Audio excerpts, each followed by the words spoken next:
Music is the answer. Sweet music is the way. Gospel, jazz, R&B touches you every day.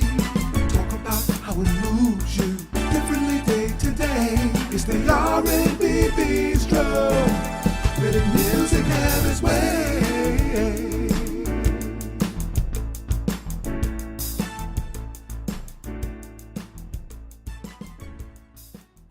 Hello and welcome to the R&B Bistro Up Close and Personal. I'm your host, Venus, and I'm here to take you through this musical dance we call life. And to do that, you know, I bring on fantastic people to help us make it through and give us some tips. So now let me put my glasses on because you know I got to do that because I can't see.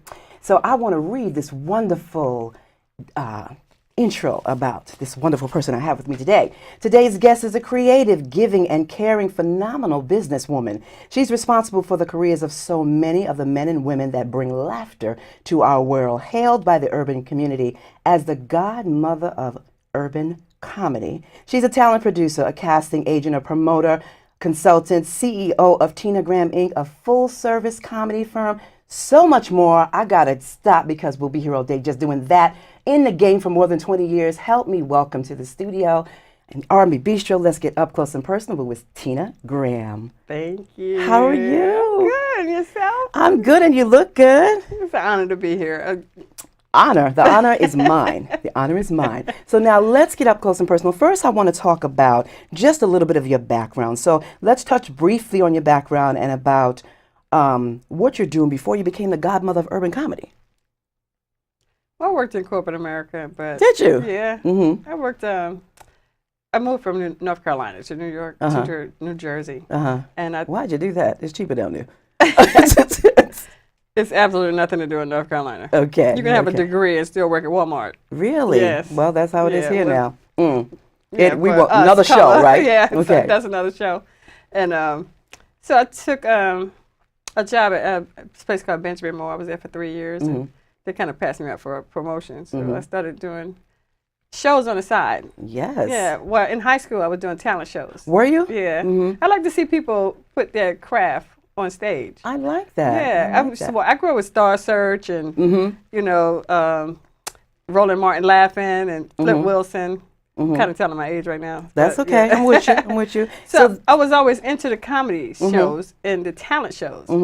And I found out a lot of people at my school could sing. And in North Carolina, it was a small school, so I would go to other schools and gather their students. Gather people and put on shows? To put them on shows, yeah. Now, I got a Since question I was about 14. that, but I'm going to let that, since you were 14? Yeah. So when I came to Jersey, I would see stuff like putting on the hits and everything I saw on TV, I thought I could do in North Carolina. I did it at the school.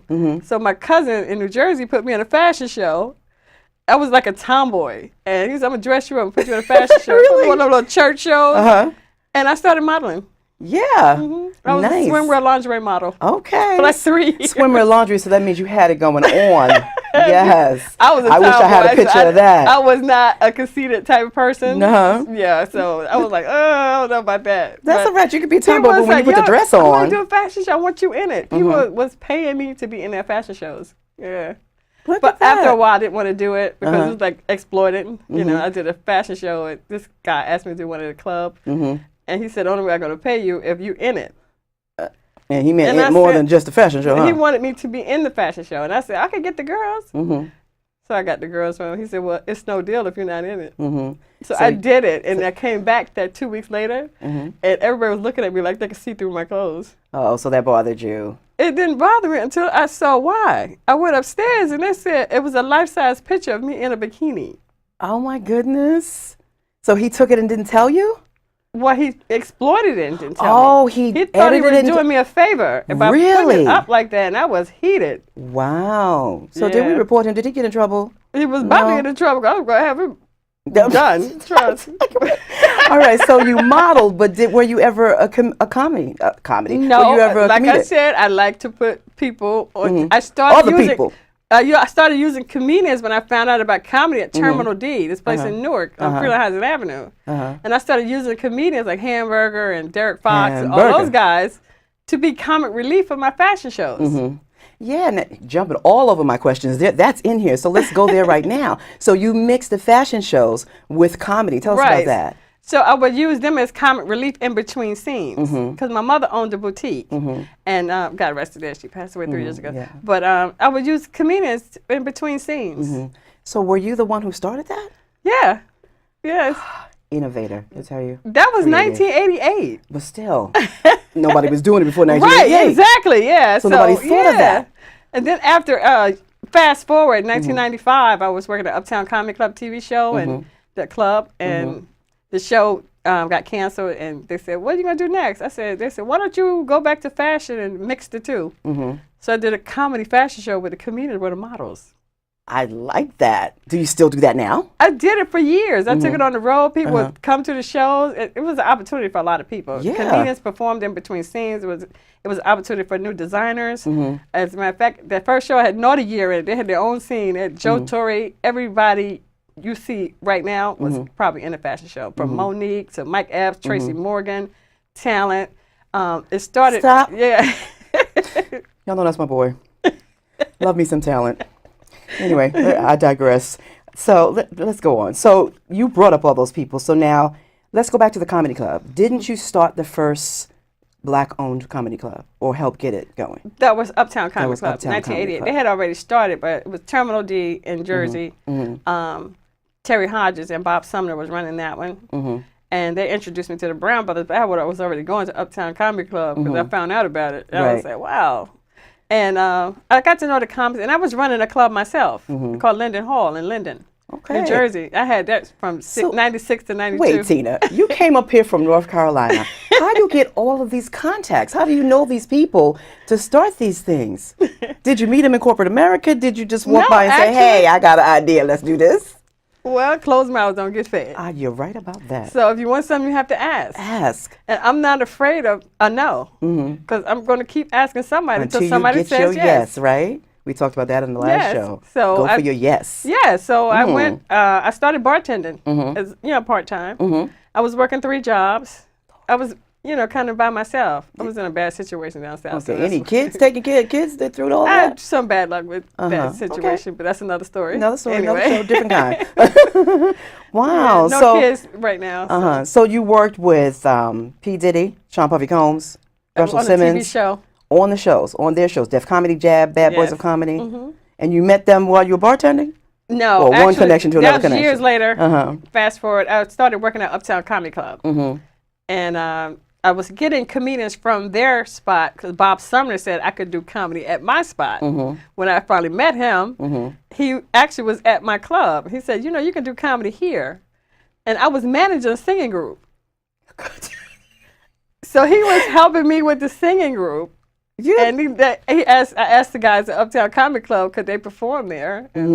I had a relationship with the guys at Uptown Comedy Club. They helped. Everybody was very helpful to me. Wow, that's awesome. I like that. So now let's go into some of the careers of the people. Now I think we got a picture of Mike Epps, and we got a picture of Flex with you with those 2 guys. So how did that happen? Well, Flex, was it from the very beginning? They were nobodies, and then you touched them pretty and they much, go? Yeah. Really? Yeah. Well, everybody was somebody. They just hadn't. I gave them a platform, or I helped them open the door for them. Right. With Uptown Comedy Club, Flex used to come there with everybody from P. Diddy and all of them used to hang at Uptown Comedy Club. And Uptown would give you an opportunity if you wanted to be a comedian to go on stage. Okay. Flex wanted to go on stage to be a comedian. He was a dancer for Salt and Pepper. Really? Yeah. I didn't know that. Yes. And they didn't even show that on the reality show that they're doing. No. Okay, go ahead. Flex was a dancer for Salt and Pepper, and what's the girl? I forget her name, but he's in a lot of videos as a dancer. So he got up, he tried his hand at stand-up, and from he started doing it. Yeah. That's all she wrote. Yeah, but Uptown didn't have a TV show during this time. There was no Def Jam Comedy Jam. This was 1989. Right. So I just latched on to the comedians and I started booking them at my club. And I was going through the Brown Brothers, That's Andre why Brown you're the particularly. godmother. So I just kind of got a relationship with everybody. It was a thing where some of the comics, when they found out about Uptown Comedy Club, they started coming from all over the country to do Uptown Comedy Club. So I helped with the development of some of the comics, giving them a platform to go on. So let's talk about Mike Epps. Mike Epps came later on. This is 89. Okay. So Mike, over the years, I kept getting comedy clubs, comedy spots for everybody to work out in. Bob Sumner took it to Club 88. That's when the process of Uptown Comedy Club and Def Comedy Jam came together, and they came up with the show Def Comedy Jam. So it all pretty much started at Uptown Comedy Club, because that's where everybody started. But it wouldn't have started without Tina Graham. Well, the comics, you know, after a while, they didn't have nowhere to stay, and I would let them stay at my house. I was getting to that, too. At your house. Do you have a big house? No, I had an apartment. And they stayed? 2 bedrooms, yeah. They stayed on the floor and everywhere right now. I heard that. The first time I met you, you were at the Stress Factory out here in New Brunswick. Right, yeah. And they were honoring you. And see, I don't even think I had this show then. And I said, they were probably roasting me. They were. I said, and she's somebody I need to know. Can I have your card? So when I got a chance to talk to you, I remember introducing myself. Can I have your card? Didn't know what I was doing it with it then, but I figured sooner or later I would need it. Look, see. How about that? But yes, they were roasting you, and they just said that you were responsible for all of their careers, and that they slept on your couch. I'm like, everybody sleep on this woman's couch. Somebody Wow. said, how many? I counted. The last I counted was 275 comedians. They slept on your couch? Would stay either at my apartment or came and stayed overnight or didn't have nowhere to go. Well, when I go out of town, I was auditioning comics all over the country for Uptown Comedy Club, because they would send tapes in and just didn't do them no justice. It was better for me to see them live. Yeah, yeah. So I would set it up in their towns, and they would fly me in, and I would see 20 and 30 comics. And Atlanta had the most comics, and Chicago and D.C. They had some great comics. And they're flying you to all these places? They fly me just so I could see the their folks that don't comedians. have no money? Well, the clubs would fly me in. Oh, the clubs, okay. Or they would get together and fly me in, just so I could see their talent. You know, I got pretty much a good eye for talent, and I can tell you if you got potential. And I'll tell you what you need to do to actually advance your, you know, because if you get one laugh, you can expound on that. One. You know, just a lot of times you don't realize it's not just doing jokes. It's about personality and stage presence. All that plays a part in it. Personality especially. So you were the Motown exec for the talent community. Pretty much, yeah. I'm A&R for comedy. So let me ask you this. Have you ever run across somebody who wasn't funny and they thought they were a comedian? Only about 1,000. So yeah. do you... I could see 600 with Def Comedy Jam. You had to see everybody to find one at 65. So if I go to Atlanta, it was like 200 comedians. I go to Chicago, it's like 200 comedians. We have to sit there, even if it took 2 or 3 days. Now you say we, so who's with you? It was me and Bob Sumner. Okay. Yeah. All right. With Uptown Comedy Club, it was just me. I did Showtime at the Apollo first. Yeah. Wonderful. That was my first gig. Yeah. So wait, so you got somebody who's not funny. How do you tell them? Do you give them tips and say, listen, you know, try something else? This is how it works. They all audition. I get their information, and we have to see everybody in every city before, but we make notes on who was the best in that city. You wait for the phone call. If you didn't get a phone call, you didn't make it. Oh, so then they just No, the go... thing is you come back and try again.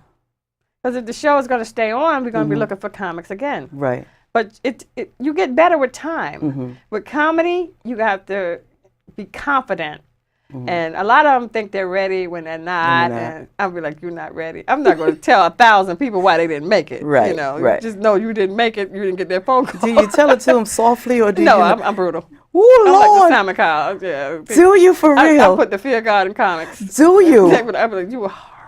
I'm getting scared sitting here. I'm just joking. I'm not asking for nothing. Some of them I will, but you know, if they're cocky, Oh, Father God. Okay, so now urban comedy. Do you work with any other comics that are not from the urban community? Because if there's some out there, I want them to know. Depending on what people are asking me, like I book comics, and I'll ask them what type of crowd it is, because everybody don't fit every crowd. Right. You know. Know your audience. Yeah. So that's why I have to put them all in different categories. Okay. Like some of them are a little too brutal with the language. Now, do you only work with the brutal language comedians No, I work with everybody. or the gospel? Uptown Comedy Club and Showtime at the Apollo, Who's Got Jokes, they were all clean shows. You couldn't curse on those shows. Okay. So Showtime at the Apollo, definitely, that was NBC. Right. And TV One, they don't play that cursing. language Yeah, either. yeah. And Fox didn't play it on Uptown. So I have to decipher for who's who, you know. But I keep everybody on file. So if another show comes up, or you know where to put them. I know where to put them, or if somebody got an event they want a comedian for, I have them still in the file right here. Yeah. Yes. Oh, I love this bracelet here. Thank you. Okay, so can anybody be a comedian, or do you have to have that innate funny bone in you to be a comedian? It would help, yeah. But you can be taught comedy, but you can't be caught timing. You have to, that's something that you got to develop. And see, Uptown Comedy Club used to do workshops all during the week. Yeah, you got to have some type of sense of humor. You know, a lot of times, you got a lot of comics that can give a joke, that can't take a joke. Girl, but you don't need to do comedy. Because if you're going to be comedy at my expense, you better be able to take one. Right. Oh my, this is so funny. I'm thinking of an incident where, not that one, but so you mentioned the Key Club and the event that I did there. So talent came as the talent for the evening, and it was about dancing. So I wanted talent to dance. So I said, talent, I need you to go and dance, and if you don't dance for me, I'm going to embarrass you. He said, I think you might want to rethink that. I would have loved to have been a fly on the wall to see talent dance. Me too, but he wouldn't do it. He would not. And he said, you better rethink that. You're going to embarrass me. I said, you know what, talent, do what you want. Because, see, I'm a scaredy cat. I've never ever seen talent dance. It was a dance event. And it was called Dancing with the Stars. It was Dancing with the Stars. He was the star. Yes. He was supposed to the stars dance and mingle with the people. He must have thought he was hosted. No, he was there as the talent. Oh my God. I'm like, talent, you got to think I'm not dancing. I said, well, I'm embarrassed. She said, you might want to rethink that. I said, you're right. I'm going to rethink that. I've never seen talent dance. And I guess we will not. I'm trying to get him to come on the show, so talk to him.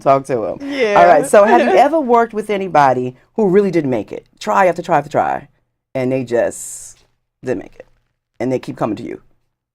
Well, it's a lot of those. Oh. I'm not going to mention any names. No, I don't want you mentioning any names. Just, yes, I have. It's only about 700 of those. That many people think they're funny? Yes. It's more than that. Wow. I'm getting ready to do a new show now. It's going to be a competition. Okay. Well, I got a question for that. So now, Kat, you cast for, tell me all the things you cast for. And you're doing it across the states now, right? Everywhere. So when I do the shows, they're national. So I go 50 cities if I can go to them. Across the board, from West Coast, Houston, everywhere. Yeah, wherever they got comics, I'm going. Right. And don't you cast for TV and movies and things like that as well? Well, the television shows was Uptown Comedy Club, Def Comedy Jam, Who's Got Jokes, Showtime at the Apollo. I did a show called Snaps with Monterey Ivy, who passed away. He was Uptown Comedy Club cast somebody member just passed away, too. Oh, yeah. So my condolences on that. My condolences, yeah. That's why I haven't slept in a couple of days. Yeah. I get so attached to the comedian. They're like family to me. They're like your children. Yes, they are. And Damon Rosier, God bless his soul, was probably one of the nicest people I've ever met in my life. And he beat all the odds. He was in a wheelchair doing stand-up. Wow. I think I saw him. You probably did. He's been everywhere. And let me tell you something. He had the zest for life, even though he was paralyzed from the waist down. He didn't miss a beat. Wow. I'm talking jet skiing, airplanes, everything. You see, a lot of us can learn from people like that. He got 2 beautiful sons. I'm telling you, this guy had never met anybody. Every time he saw me, he had a smile on his face. He would, and if he had 50 cents, he would give me a quarter. I hear that. Awesome. I heard about it. I had an instant headache. I couldn't believe it. I got so scared when I heard about it. I said, she's not going to come. She's not going to come. There's a loss in the world. I was going to let you down. Oh, my God, thank you. You was kind of nervous on the phone. You was like, I haven't heard from you. Because there's so much that goes into putting this show together, not just me, and sometimes, believe it or not, folks will not call me. And the day before, I call them and they go, oh, I'm not coming. What you mean? You're not coming? What you mean? I've been down that road, so I wasn't going to let you down. Yes, I'm like, no, the world has to hear about this wonderful, phenomenal businesswoman. And one day I'm going to try to be funny. People tell me I'm funny. I don't think so. You can't do it, though, because you know what? You have the stage presence. People don't realize stage presence is half the battle. Get you over, right? Yeah, when you come in front of me and you look like a bum, the first thing I think about is you look like a bum. And I tell comedians all the time, be careful of what you look like. You can't get but one first impression. That's right. And once you get that first impression, it's hard to get out your head. So always look good and be at your best, because people watch you on and off stage. Say that again. Always look good. Always look good. And be at your best. Be at your best at all times, because people watch you when you don't think they're watching. Yes, they do. I know I do. Because I see you disrespectful to somebody, I judge people according to the way you judge you treat others. Other people. Yeah. Yeah. I tell my girlfriends, look, find out how he treat the waitress. That's right. That's right. And his mama. And his mama. Mm-hmm. Yep. And definitely pay attention to how he treats you. Exactly. And if he tell you, look good, I love you, and he beating you, oh, baby, I'm sorry, that ain't good. I'm not going to tell you why I left North Carolina. Didn't. That's a whole nother show. Listen, I've had shows with people like this, and we talk about that, and they start crying, or they'll tell me something I didn't expect, and then we're both a bag of tears, so I can feel it, and I've got goosebumps. We're going to move past that. We're going to go into what are some of the other successful shows that you've done, some more recent ones. I did a couple of movies. My girlfriend, she just got a movie out. She's a producer. She used to manage JB Smoove. And she went from that to producing, directing. Her name is Angela White. What's the new girl? I hope she's not too far to reach from Girls Trip. Tiffany Haddish. Did you have anything It's to do my with her? Sagittarius sister. All right. Did you have anything to do with her? No, not really. She's LA. She is. But she used to come to all the shows. She's funny. hilarious. Yeah. Funny. I'm so proud of her. Yes. She got Breakout a star for that story, movie. too, yeah. Oh, I would love to hear it. I would love to hear it. Yeah, she's great. Mm-hmm. Yeah, but she used to be with Melanie Camacho and Hope Flood. All these guys are like my best friends. And they're all LA. And when I used to go to LA, Tiffany used to come backstage all the time. Let me tell you something. On the stage, she wouldn't get on. And that's how you have to be as a comedian. You can't make it about money. You got to make it about pleasing your fans. And because these are the people that's going to pay to see you. That's right. If you ain't bringing nothing they want to hear, they're not going to be interested in you. I tell comics all the time, if they're not asking you where you're going to be next, then you know, forget it. You know, you need to keep going because you have to develop that fan base. Right. And so, she pretty much did that. Who should we look for? Who's up and coming? Up and coming. I saw this guy last year, or I'm back going on 2 years now. And I saw him for the first time. He did a fundraiser for me. He was with another guy I saw that won the Bay Area comedy competition. His name was Willie Lynch Jr. And Willie Lynch said, he was from St. Louis. I said, you need to come to New York. He said, if I come, you going to look out for me? I said, yeah, of course. Here's my couch. I say that to every comedian. And that's they why they come to your show up couch. at all. They don't show up. He moved to New York. He said, you going to look out for me? I said, are you in New York for real? Where did he stay? He just No, he got an apartment and everything. I said, Wow. okay. I said, I got a fundraiser coming up. My girlfriend, Sharice Green, shout out to Sharice. She's a school teacher, but she teaches art, but she does a lot of shows. And she wanted to do a comedy show. And I said, okay, I'll put it together for you. She had a little budget. So I got him on that. And he said, can I bring a guy with me? He just moved up here from Virginia, but he only been doing comedy a year. And it's his birthday. I said, sure, bring him on. I'll never turn nobody down. And it's a free talent, too. So anyway, so he came, and he said, my name is Leonard Oots. He was so cute and so, I was like, wow, little Lavelle Crawford. And he was so nice. His personality was like, and I said, you going first? And Hassan Oliver. Actually, it was a fundraiser from a friend of mine named Al Tariq. Okay. And it was at a school. Okay. And I said, you got to watch the language. But these Definitely. are school teachers. They didn't care about the language. I know, but some of the kids might sneak in. No, there wasn't no kids. It was adult. Okay. So anyway, he went up, and 5 minutes into his set, I said, oh, my God. I said, what's wrong? I said, he got the it factor. All right. And when he got off stage, and I didn't want to stand around the other comics. I was just overwhelmed how I knew he had the it factor. And I said, you got the it factor? He said, what does that mean? I said, how long you going to be in New York? He said, I got to do Gotham live. I said, they're going to be all over you if you do their show. He said, what does that mean? I said, you'll see. So did you become his booker? No. What? Because I don't want to get into management anymore. Oh. So anyway, they were doing the April Fool's Day show at Madison Square Garden. He was backstage. And I guess they must have asked him to come be on it because I think Lavelle Crawford didn't show up and they were trying to replace him. And he said, and I said, you know what, I'm going to put you on, after he did that show, I'm going to put you on 2 more shows. Every time he got off stage, they asked him where he was going to be next. See, he had the it factor, and you saw that. I saw it. Let's go to your company. Tina Graham. And so you do everything out of that, right? So obviously you must get commission from everybody you're booking or whatever. Yeah, I do. Yeah. Okay, so that's how you make money doing that. A lot of the comics, they up and come. I don't charge them anything. It's the promoter. If I'm booking a show for somebody, Then they you charge the pay promoter. they pay me to do that. Okay. And they want a deal or whatever. They say, Right. all the comics, they don't want to go through agents or some of the comics, they'll let me book them. But a lot of them have agents. but they'll do it for me. Right. Like, Now, what about, I mean, this is dating both of us back to, and they're doing a new one now, the Kings of Comedy. So the Kings of Comedy have changed. that's New York Kings of Comedy they're yeah. doing now. Yeah. But we had a Kings of Comedy years ago. Right. With Cedric and Steve Harvey and all of those. And then they did, right after that, they did the Queens of Comedies.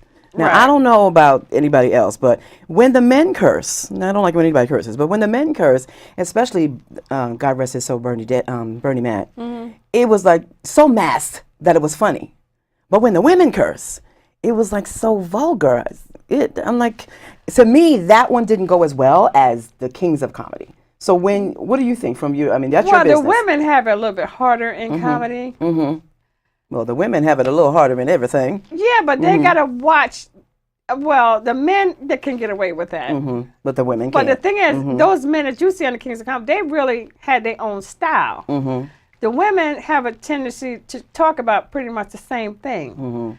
So that's their problem with the women, because they're pretty much talking about sex or, and once you hear from one woman, you don't want to hear from the next. Exactly. So it becomes redundant. Yeah. You have to have, like Cheryl Underwood is outstanding because Yes, she like her. educates you in the whole nine. Yes. Melanie Camacho is brilliant too because she has her own style and her own look. You know, when you asking about a comic, you're either going to describe them or say their joke. Right. You might not even know their name, but you know you they're remember funny. their joke if it but was you good and they're remember their funny. joke. Exactly. You have to give somebody Something to remember you by. Yes. If you up there and they don't remember you or they don't want to remember you, Wow. that means you got to develop a personality. I could sit here and talk to you all day. We better get into the 3 tips because I'm running out of time. So what somebody wants to go and do what you do, not really be a comedian. I don't know. Maybe we should stop on what they should do to be a comedian. Let's do that. Okay, to be a What are comedian. 3 things that someone who wants to be a comedian do? Because I know that there are a lot of people who really think they're funny and they really think they want to go out and do this. So give me 3 tips. If you want to be a comedian, what you should do.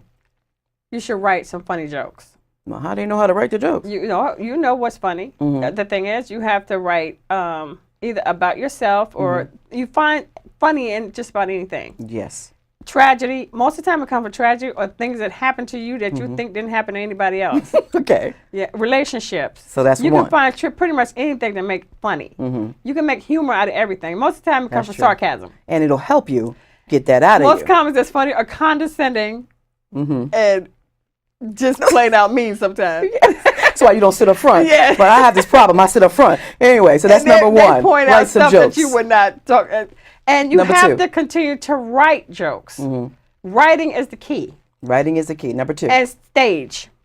You can't make it about money. You make it about stage. Okay. Building a fan base. And number 3. And be nice to people. Be nice to people. You have to like be that. nice to everybody. And I had a sign in my, while I was working at Rush Communications at Def Comedy Jam, I had a sign. They didn't see it till they went outside. I said, be careful of the toes you step on because it may be connected to the ass you got to kiss later Oh, on. Lord. Never, Do they have a ever. Is there Never, ever burn bridges. Never burn bridges. Tina, how can our viewers get in touch with you? How can they find you? How can they find Well, you? my Instagram is Miss Tina Graham, and my Facebook is just Tina Graham. So if they hear this and they want to be a comedian, they can come contact you? They can contact me anytime they want to. My email address is tinagram45@gmail.com. All right. It's been so wonderful. Thank you so much. I'm Venus. That was Tina Graham. Remember, it's never too late to live your dreams. And when you do, I'll be there encouraging you. Make sure you tell somebody about the R&B show. Come on back again. We'll do it Touches later. you every day. Talk about how it moves you differently day to day. It's the R&B Bistro, where the music has its way. Music is the answer. Sweet music is the way. Gospel, jazz, R&B touches you every day. Talk about how it moves you differently day to day. It's the R&B Bistro, where the music